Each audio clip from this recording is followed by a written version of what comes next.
Postmodernism rejects the grand narrative, the master narrative, the meta-narrative, any story which attempts to explain the world in simplistic terms. The world cannot be described in this way, since it is fluid, it's dynamic, and it's complex. Any attempt to give a simplistic definition is going to miss something out. An interesting outcome of this is that postmodernism itself is really hard to define.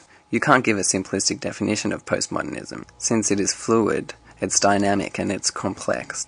Any attempt to give a simplistic definition is going to miss something out. I recognize your objection to the name, postmodernism, on the grounds that modernism isn't necessarily over.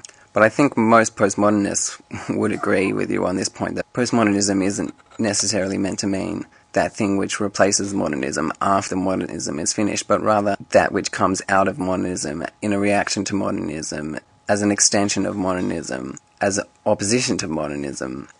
I think in your previous video on hermeneutics, you hit the nail right on the head when you said that because modernity is as much around today as it ever was, as long as there are people still arguing Cartesianism, still arguing for Spinoza, still arguing for Kant. Modernity is still around. We live in a time that isn't postmodern, it's basically everything.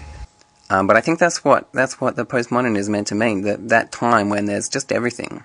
You know, and obviously at every point in time there's been just everything, but different movements have popped up and have tried to cut out a slice of that everything and say this is the real one, this is it. You know, the postmodern is that which doesn't try and slice up reality, that just says, look, it's just everything, here it is, it's all connected, it's just a whole bunch of meanings thrown together. You've actually had quite a lot of good things to say as to, you know, what postmodernism is all about. Yeah, I personally would like to hear more from you on the topic of postmodernism.